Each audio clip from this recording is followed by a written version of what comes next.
Welcome to this video on relative atomic mass.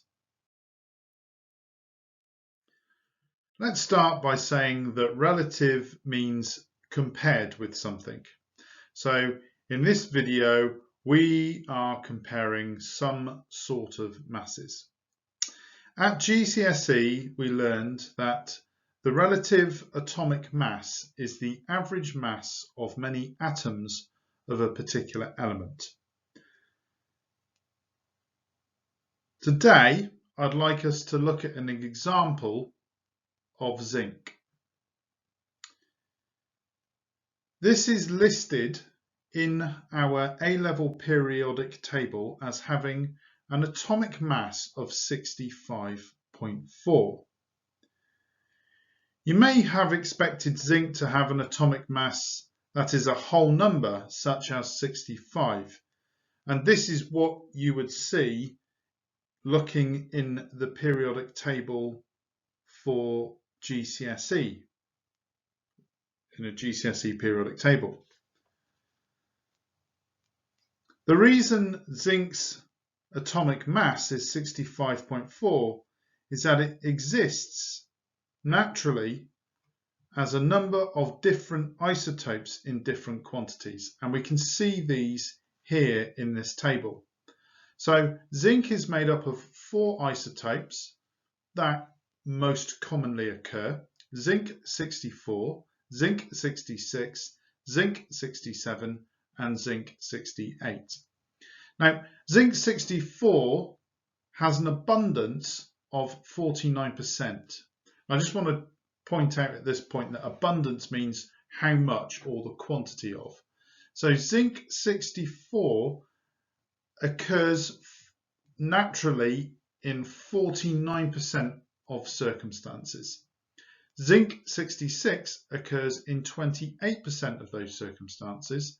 Zinc 67 occurs in 4% of those circumstances, and zinc 68 occurs in 19% of those circumstances. And if you quickly do the maths there, you'll realize that those add up to 100. The percentage of abundance, as I've said, is essentially the percentage quantity of that isotope. To calculate the relative atomic mass, taking into account the different abundances and the different masses of the zinc isotopes, we do the following calculation. We sum up the multiples of the mass number and the percentage abundance. So here I've called the mass number A and the percentage abundance Y. So we'd multiply these together and we'd add them. So you can see here that we have 64 times 49 plus 66 times 28 plus 67 times 4 plus 68 times 19. Then this sum of AY, what we do is we divide that by 100, and this gives us the value of 65.4, which is what we find in our A-level periodic table.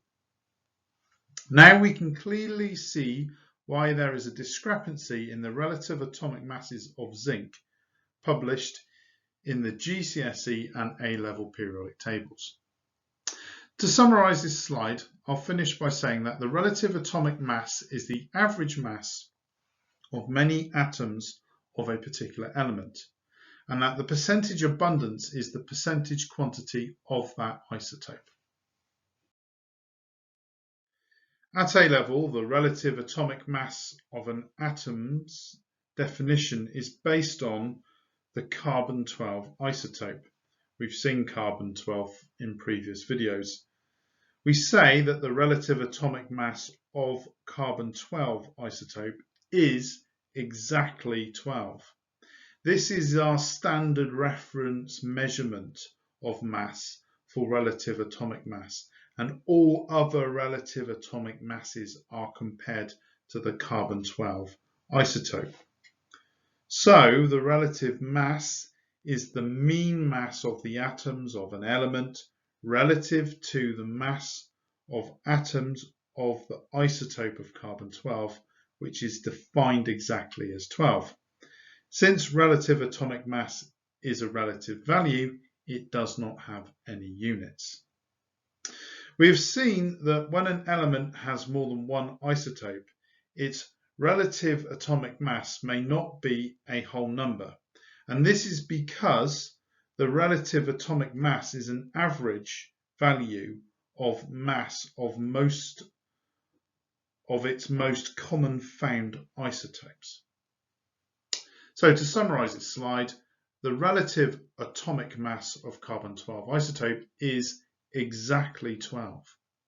The carbon-12 isotope is our standard reference measurement for relative atomic mass. All other relative atomic masses are compared to carbon-12. Relative atomic mass is the mean mass of the atoms of an element relative to the mass of atoms of the isotope of carbon-12. Thanks for watching our video. If you liked it, please like and subscribe below. For more information about Kippers Consultancy, please visit our website kippersconsultancy.co.uk, where you will find more information on our range of videos and tutorial classes that will help you to improve your A-level grades and get ahead.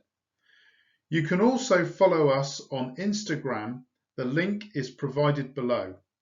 Alternatively, if you would like to speak directly with a tutor, call 07939 055 881. Thanks. Bye for now.